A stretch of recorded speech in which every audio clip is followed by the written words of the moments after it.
China's Yutu-2 is a robotic mission to the dark side of the moon, launched on December 7, 2018. On January 3, 2019, it completes the first ever soft landing on the lunar far side. It lands in the von Karman crater, not far from the moon's south pole. Scientists are interested in this area. Cold, permanently shadowed craters at the poles contain water ice. These ice patches are uneven and are likely to be ancient. In the south, most of the water ice is concentrated in craters, and at the North Pole, it's spread more sparsely. In any case, this ice can be used once a long-term manned mission lands on the moon. Anyway, several days after Yutu-2 lands, it closes down its operating systems and hibernates through its first lunar night. It wakes up on January 29, 2019. All its tools operate normally.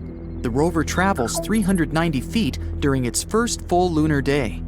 One lunar day lasts for about 14 days, and a lunar night has the same duration. Moving and exploring during the day and switching off during the night becomes the rover's routine. It's the 8th lunar day when Yutu-2 stumbles across something incredible. This discovery makes the scientists put off all other plans for the mission. They focus on figuring out what the strange material found by the rover is. In the beginning, this lunar day is no different from any other. It begins on July 25th, when the rover starts making its way through an area pockmarked with tiny impact craters.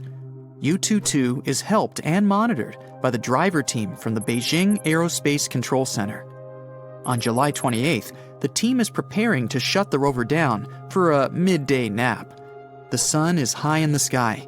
It means there are high levels of radiation and scorching temperatures that can damage the machine. Before powering Yutu-2 down, the scientists are looking through the pictures taken by the rover's main camera. That's when they spot it, a small crater filled with something that looks shockingly different from the surrounding landscape. Unable to identify the gel-like substance, the team orders the rover to check this bizarre finding. Yutu-2 cautiously nears the crater to examine the weirdly colored stuff. The machine uses special equipment that detects the light reflected off the substance. It's supposed to help the researchers to understand the structure of the material. Unfortunately, the nature of the unusually colored finding has remained a mystery for over a year. No wonder that both the finding and the fact that initially there were no images of the enigmatic stuff sparked curiosity all over the world. The only available description of the substance was that it looked like a randomly colored, shiny gel, something that's rather odd for the dusty, arid surface of the moon. But finally, the mystery seems to have been solved.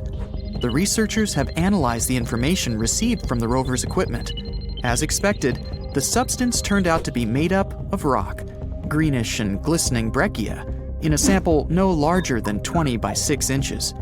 It's kinda like a geologic version of Jell-O salad with fruit inside. If you melt it down, it'll look glassy. Breccia consists of sharp stones joined together by a chalky substance. The sample found on the far side of the moon is made up of a mix of different minerals. The main is a type of silicate that's one of the most common components in both the moon and Earth's crust. The piece also contains some glass, which means it could have formed during a volcanic eruption. But volcanic activity on the moon stopped more than 3 billion years ago. That's why the researchers are almost sure it's unlikely to be the source of the unusual finding. The material could have been created by a massive asteroid, comet, or meteorite that once hit the moon. During the collision, the pressure and temperature were so high that huge amounts of rock instantly melted.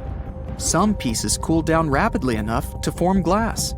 The rest gathered at the center of the impact crater and grew colder more slowly, forming a new rock. The substance was likely not formed in the von Karman crater, but in the nearby Finsen and Alder craters. The hollow where the rover made its finding was just 7 feet across. Whatever left it had to be no wider than an inch. But then, it would be too small to create such a large piece of breccia. It's interesting that the material is similar to the samples collected by the astronauts from NASA's Apollo missions. One of those samples was made of dark, broken shards of minerals glued together. It also contained some black, shiny glass.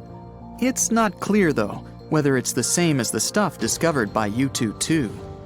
When the rover took photos and made its measurements, it was rather dark in the area. The quality of the images isn't that great. The experts also explained that the mission is examining a previously unexplored area of the moon. That's why they don't have any samples from that region to compare them with the greenish, shiny substance U-2-2 found. But if their guesses turn out to be true, then the far side of the moon might have more in common with the Earth-facing one than we used to think. But what's so special about this dark side of Earth's natural satellite, and why can't we see it? It's all because of the phenomenon known as tidal locking. Earth's only natural satellite rotates around its axis once in 27 days. It's the same amount of time it needs to go around our planet. That's why you always see the same face. To be precise, 59% of the moon's surface is visible to people. It means that you can catch glimpses of the satellite's far side at some times of the year. The moon's side we can't see is quite different from the one facing Earth. It doesn't have dark spots that are visible at night. Those are lunar basaltic plains called lunar maria. They were created by ancient volcanic eruptions. Those happened about 3 to 4 billion years ago. Instead of plains, the far surface of the moon has countless craters and tall mountains. One of the ideas about such a striking difference between the two sides is based on the collision theory. It claims that billions of years ago, Earth collided with another planet or some other massive space body. After that, the debris from this collision crashed with something that would later form our moon. That's why the satellite's landscapes differ so greatly. A more recent theory suggests that the Earth-facing part of the moon is warmer because of the heat radiated by our planet. During the period of volcanic eruptions, it was cooler on the farther side. That's why the minerals there became solid faster. They formed a protective layer shielding the moon's insides against the meteorites. But each impact left an impressive crater. At the same time, a much softer crust on the front-facing side of the moon spewed lava every time a meteorite hit it. After this lava cooled down, it covered the impact craters. Even though the far side is often called dark, both sides get almost the same amount of sunlight. The side we see looks a bit brighter because of the glow coming from Earth. There are two reasons why people are interested in exploring the far side of the moon. After leaving our planet, many radio waves get blocked by Earth's natural satellite. If astronomers could build their radio and optical telescopes on the dark side, they would get much more data. There would be no problems with any kind of interference. The telescopes would also be shielded from the glare of daylight coming from our planet. If telescopes were set up inside craters, they would also be protected from solar radiation. Astronomers would be able to get an incredibly clear view of the far regions of the universe. Plus, scientists believe there are great amounts of helium-3 on the opposite side of the moon. Earth is protected from solar winds that carry this gas by its magnetic field. But our natural satellite doesn't have such a shield. That's why experts believe the moon can be a perfect place for helium-3 mining. This rare element can be later used as the fuel for fusion reactors. Something unusual has been spotted on the moon, and it's getting attention for a reason. New high-resolution observations linked to NASA's Artemis program revealed areas where the lunar surface appears to have shifted, cracked, or partially collapsed. In some images, it even looks like a section of the moon has broken away. At first glance, this sounds extreme. The moon is usually described as geologically inactive, a stable and unchanging world. But the data tells a different story.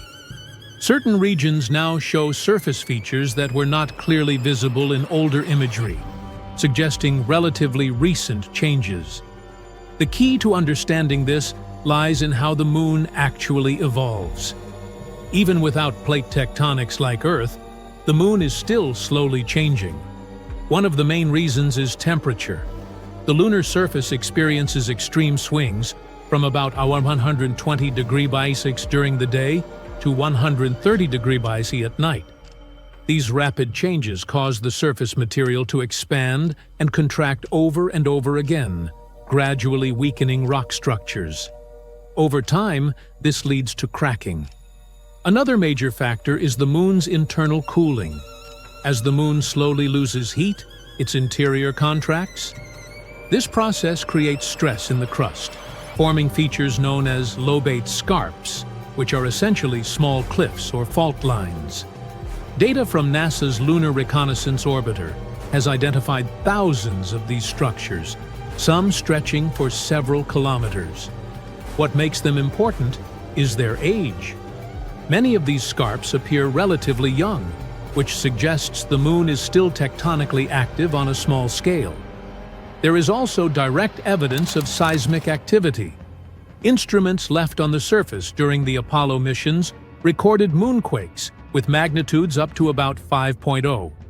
These are strong enough to shift surface material, especially in areas where the ground is already unstable. Recent analysis shows that some of these lunar faults may have been active within the last 50 million years, which is extremely recent in geological terms. In some regions, boulders up to several meters in size have been observed at the base of cliffs, likely dislodged by seismic activity. Computer models suggest that even a moderate moonquake could trigger cascading rockfalls across unstable slopes, especially near the lunar poles where future missions are planned. This means that what looks like a small surface crack in satellite images could actually be part of a much larger and ongoing structural shift. In several locations, high-resolution images show slopes that appear to have partially collapsed. Loose material has moved downhill, leaving behind fresh-looking surfaces that stand out from older terrain. In some cases, this creates the visual impression that a chunk of the moon has broken off. In reality, these are most likely landslides or regolith movements triggered by moonquakes, temperature stress, or both. Micrometeorites add another layer to the process. The moon has no atmosphere, so even tiny particles strike the surface at high speeds. Over time, these constant impacts disturb the upper layer of dust and rock, making it easier for material to shift when other forces act on it. All of these factors combined make the lunar surface more dynamic than it appears from Earth. For scientists, this is not just an interesting detail, it has practical implications. Missions like Artemis are focused on long-term exploration, including future landings and potential infrastructure on the moon. Understanding which areas are stable and which are prone to change is critical. Regions with active fault lines or loose surface material could present risks for landing spacecraft or building equipment. That is why updated mapping and continuous observation are so important. At the same time, these changes provide valuable scientific insight. They show that the moon is not completely inactive. It is still evolving, slowly reshaping its surface through small but continuous processes. The idea that a massive piece of the moon suddenly broke off is not supported by current evidence. But smaller-scale changes are happening, and they are measurable. And in some cases, they can look dramatic enough to raise new questions. Because when we look at the moon with higher precision than ever before, we are starting to see something unexpected. A world that seemed frozen in time is still changing.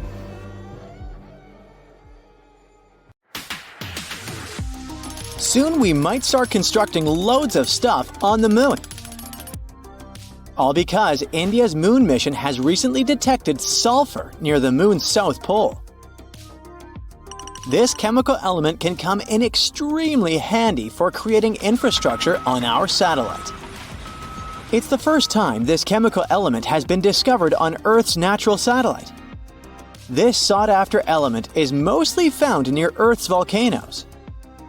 Its appearance on the moon speaks volumes about the satellite's volcanic history and its past atmospheric conditions. The mission's rover detected this chemical element less than a week after touching down around 70 degrees from the moon's south pole on the 23rd of August, 2023. This historic landing on the lunar surface made India the fourth country to safely land a mission on the moon. It's also the first spacecraft to touch down so close to the south pole of our satellite. It's an area of strategic importance because it's believed to be home to deposits of water ice. If it turns out to be true, future missions might be able to harvest it and turn this water ice into drinking water or even rocket fuel. For 2 weeks, the lander carried out the data collection, mainly focused on the analysis of the moon's soil and its extremely thin atmosphere. Meanwhile, the solar-powered Pragyan rover started its quest to find frozen water on the moon. As for the lander, it demonstrated another amazing feat on the 3rd of September. The spacecraft fired up its engines and lifted itself for about 16 inches into the air. Then it made a tiny hop to land 12 to 16 inches away from its original position. It's kinda a big deal. Being able to get a lander back off the surface of the moon is essentially for future missions, showing that they can safely return soil samples or even astronauts back home after a lunar mission. In September, the Indian spacecraft was put into sleeping mode. The 14-day-long lunar night was approaching, and the spacecraft wasn't designed to collect scientific data during this period of time. So far, we've learned about a few major findings of the mission. One is related to measuring the temperature of the moon's topsoil at different depths. Intriguingly, the surface of the satellite in that region turned out to be hotter than expected. It was believed that the temperature could be between 68 and 86 degrees Fahrenheit on the surface, but it was around 158 degrees Fahrenheit, way hotter than it should be. The other discovery indicates the presence of several chemical elements, including oxygen. Besides, the data received from the spacecraft confirms the presence of aluminum, calcium, iron, titanium, silicon, and other chemical elements on the lunar surface close to the South Pole. The rover also used special instruments designed to measure quakes and rumbles beneath the lunar surface to detect some seismic activity. It brings us back to the sulfur detected thanks to the rover's spectroscope. Scientists are currently working on figuring out whether this element formed on the surface in a natural way or whether it's the result of volcanic activity or a meteor strike. Another astonishing thing found on the moon is a rock, and it may be the oldest known Earth rock. A 0.7-inch wide chip included in a large rock collection brought to our planet by Apollo astronauts might actually be a 4-billion-year-old fragment of Earth. This finding could help us paint a better picture of the intense pounding early Earth got at the dawn of its life. It could go like this. Soon after the rock formed, an asteroid impact might have blasted it from Earth. At that time, our planet's satellite was 3 times closer to Earth than it is today. The collision was so powerful that this chunk of terrestrial rock found its way to the moon. Later, this fragment got engulfed in a lunar breccia, a motley kind of rock. Eventually, the rock was brought back home to Earth by Apollo 14 astronauts. Even though scientists had found meteorites coming from Mars and the moon before, it was the first time a rock from the moon turned out to be a terrestrial meteorite. They also found out that the rock had formed in a water-rich environment at temperatures and pressures corresponding to those at around 12 miles beneath the surface of our planet. In 2019, China's Chang'e 4 mission made history by landing on the far side of the moon. The mission's rover helped researchers visualize structures hidden deep below the surface of the satellite, revealing billions of years of lunar history.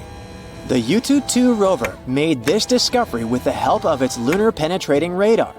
It imaged deep into the moon's surface and listened to echoes of sound bouncing back off structures hidden from view under the surface of the moon. It turned out those structures were resting at depths of almost 1,000 feet. The research suggests that the first 130 feet under the surface are made up of layers of dust, soil, and rocks. The instruments also discovered a concealed crater that must have formed after a large object slammed into the moon's surface. Long, long ago, ancient lava was likely to be flowing deep underground. Researchers believe that the broken rocks around the formation might be debris produced by the impact. They also found that the volcanic rock layers were thinner the closer they were to the surface. Such a thickness variation of lava flows might mean a decrease in the number and magnitude of eruptions over time. So, lunar volcanic activity gradually dwindled since the moon's formation around 4.5 billion years ago. On the far side of the moon, there is one of the largest and oldest impact craters in our solar system, the South Pole Aitken Basin. Unfortunately, from Earth, you can only see its outer rim, which looks like a huge chain of mountains. It's a ginormous 8-mile deep dent, stretching for more than 1,500 miles in diameter and covering 1/4 of the moon's surface. Astronomers are sure that this crater appeared when an asteroid collided with the moon around 4 billion years ago. And now, look at this gigantic chunk of metal the size of 4 states of Connecticut. As for its weight in pounds, it's enough to say that the number contains 18 zeros. This mysterious mass is hidden about 180 miles under the moon's surface, somewhere in the middle of the South Pole Aitken Basin. It was discovered when GRAIL, which stands for NASA's Gravity Recovery and Interior Laboratory Mission, gathered data about our natural satellite. When examining this information, scientists noticed that in one place on the moon's surface, there was a weird change in gravity. After researching this phenomenon, they concluded that something mysterious was weighing down the basin floor there. So far, researchers haven't figured out the origin of the bizarre lump, but there are several theories. One of them claims that the finding is a chunk of dense oxide, which appeared when the moon was just taking its shape. At that time, the satellite was still covered with ancient oceans of magma, and the lump could be formed at the final stages of its cooling. However, most scientists support another theory, according to which the puzzling mass is part of the giant asteroid that once created the South Pole Aitken Basin. Since the thing is metallic, it's probably the iron-nickel core of the asteroid. There might be a labyrinth of lava tubes on the moon. Not so long ago, astronomers received the results of underground topography and discovered a massive cave under the surface of Earth's satellite. It could be the result of the lunar volcanic activity that happened more than 3 billion years ago. Streams of lava hardened, creating a thick, hard crust on the outside. But inside, it kept flowing, melting the rock and creating tunnels and caves. Numerous small pits in the moon's surface discovered by NASA seem to be the openings to such lava tubes. If this theory is confirmed, the underground tunnels might serve not only as a convenient location for human-crewed space missions, but also as much-needed water sources for astronauts. Technological progress does not stand still, and over the past decade, the resolution of images of the lunar surface has improved greatly. Many pits have been discovered on the surface, and some of them are really impressive in size. The largest are hundreds of feet deep. However, technology is not yet advanced enough for us to study the bottom of such pits in detail. That's why a recent discovery is surprising. It turns out that huge pits can extend deep into the rock of the moon. It's a groundbreaking discovery. Let's figure out why. So look at this giant underground cave. Leonardo Carrere and Lorenzo Bruzone from the University of Trento were thrilled to finally confirm the existence of such structures on the moon. They analyzed images taken by the mini RF instrument on board the Lunar Reconnaissance Orbiter in 2010. The original images didn't have excellent resolution, so the authors had to do a huge amount of work, using modern data analysis and modeling techniques. But first things first, why does it all matter so much? Well, instead of building homes on the surface of the moon, we might be able to live inside these natural caves. They could offer protection from dangerous things like harmful space radiation, extreme temperature swings, and even meteorites. According to planetary geologist Wes Patterson from Johns Hopkins, even though we'd still have to bring materials from Earth to make those caves habitable, using them would be a lot easier and cheaper than building bases on the surface. Based on the collected data, the cave is about 150 feet wide and up to 260 feet long, which is just a bit smaller than a football field. It's located in a deep pit called the Mare Tranquillitatis Pit, which likely formed when an ancient lava tube collapsed. Although the moon has no active volcanoes today, billions of years ago, its surface was covered with lava that flowed through valleys, carving out these tubes below the surface. Over time, some of the lava tubes became unstable and collapsed, creating pits like the one in question. NASA's Lunar Reconnaissance Orbiter, LRO, has already found more than 200 of such pits on the moon. It means there could be hundreds of hidden caves waiting to be explored on our satellite. When publishing their findings in Nature Astronomy, the researchers suggested that the caves could offer future astronauts a safe place to live and work, protecting them from the moon's extreme conditions. And extreme they are. One of the biggest challenges of living on the moon is its temperatures. The lunar surface gets extremely hot during the day, reaching about 250 degrees Fahrenheit, and then the temperature drops below minus 200 degrees Fahrenheit at night. But inside the caves, the temperature could stay much more consistent.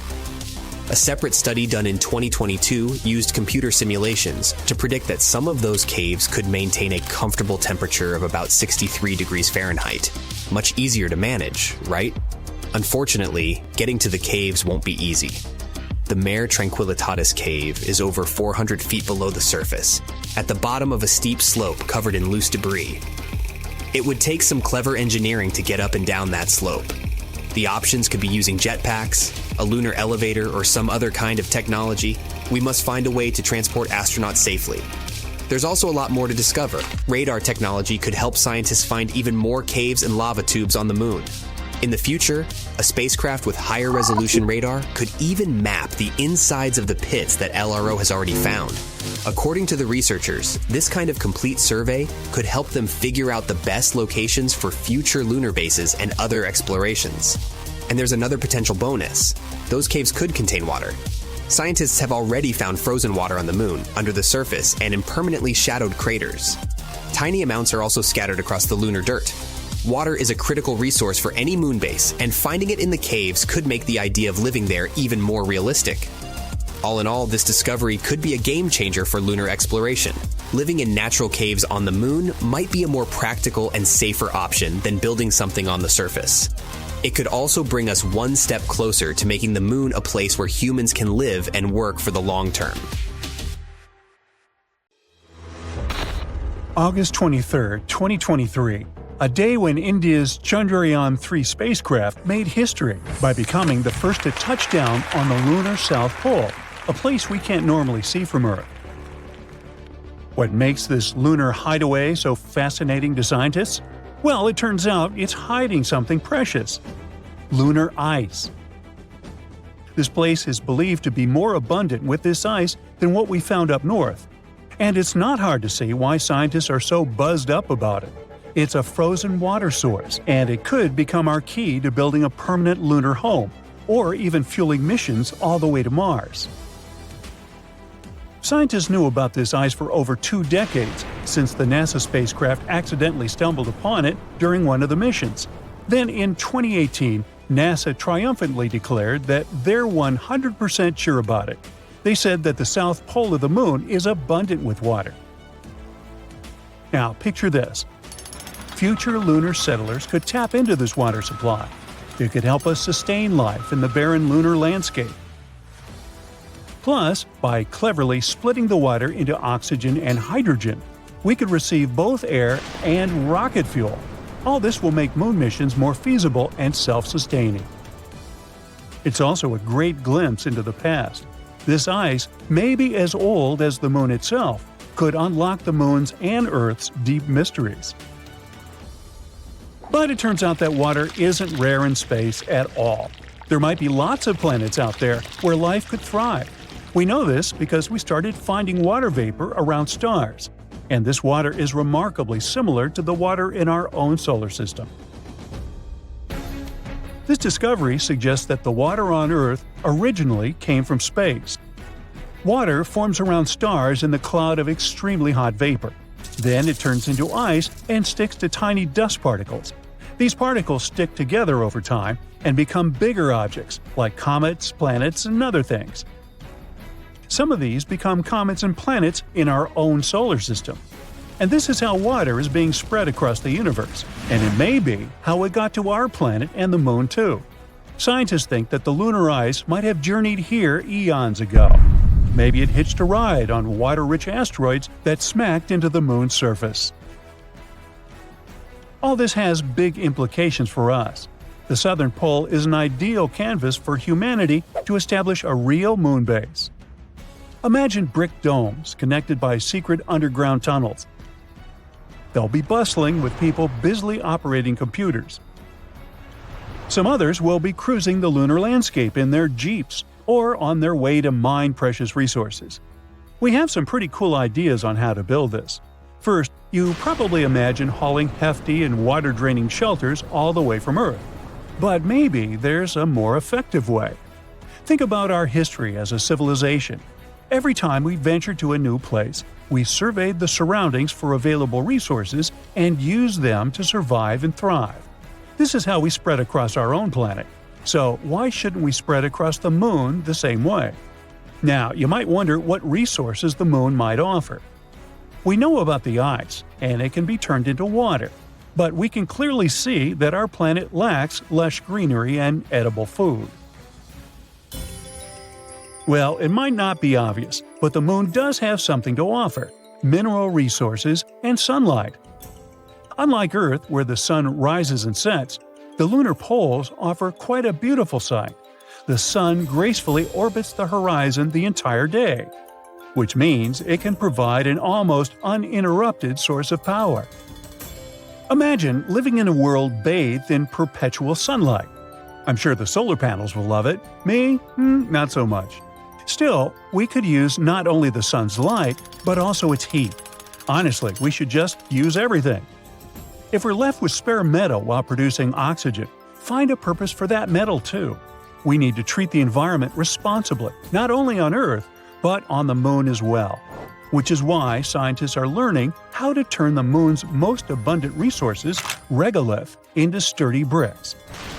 They've been quite inventive in figuring out how to create moon bricks. Scientists want to use the sun's heat to melt lunar dust, layer by layer, essentially creating a 3D printer for moon dust. Engineers have also cooked up bricks using solar ovens and zapped lunar soil with microwaves. They become quite adept at it. So yeah, perhaps we're going to establish a little brick factory on the Moon and build regolith houses. It's like Minecraft in real life. As soon as you find some cool new material, you gotta build a tiny house with it. If successful, these bricks could be used to construct entire buildings, potentially covering inflatable modules or giving new life to abandoned landers. So, will astronauts need to become skilled bricklayers? Well, they won't do everything themselves. We'd have to create a small automated system involving robots working collaboratively. Humans will, of course, oversee the construction site. Despite all this automation, scientists believe that living on the Moon is going to be, well, call it cozy. The designs may involve stacked living quarters or multi-purpose areas. However, there would be some challenges too. On the Moon, things get extreme. Imagine scorching temperatures that can go up to 212 degrees Fahrenheit during the day, and at night, they plunge down to a chilly minus 290 degrees. And it's not just the weather. The Moon gets relentlessly exposed to solar radiation, cosmic rays, and micrometeorite impacts. All these things gradually wear down anything on its surface. Another big challenge is the lunar dust. On the Moon, there's no air to breathe, and the dust there can cause problems. And this one isn't only regular dust. It's super clingy and can even make astronauts sneeze and have watery eyes, as if they're having a lunar hay fever. It can also damage equipment and spacesuits. It's not something you want to mess with. Scientists have found that the dust is made when meteors hit the moon, creating tiny particles and sharp glass shards. It's toxic, and its tiny particles can float around in low lunar gravity, making it hard to breathe. Unlike on Earth, the moon doesn't have wind or rain to clean it away. So now they're studying it to find out how to prevent this annoying problem from ruining their entire mission. There's more to this lunar haven than meets the eye. Scientists also want to delve into the mysteries of low-frequency electromagnetic waves there. These waves are whispers from the far reaches of the universe. These elusive signals have remained hidden from us for ages. We only caught some cacophony of radio and other background noise, but that's it. On the moon's dark side, however, we can finally record and study them. Studying these waves will help scientists to unlock the secrets of the universe's origins. It's not just about the Earth or the Moon. We're talking about peering back to the very beginnings of our world. Our new lunar lab might help us to forever reshape our understanding of the cosmos. So, NASA has some big plans on the Moon now. Their Artemis mission completed a successful return to Earth in December 2022 after nearly a month in space. It ventured far beyond the Moon. This mission proved the capabilities of some of our recent technological developments that will help us explore Mars. The goal of Artemis is to establish a lasting presence on the Moon. They want to create a gateway, like a space station in orbit around the satellite, to help with the landings. Artemis 2 is set to carry astronauts to lunar orbit in 2024, and during Artemis 3, which should take place in the mid-2020s, 2 astronauts will touch down near the Moon's south pole. It's quite possible that the lunar base will be built within the next couple of decades. So, stay tuned.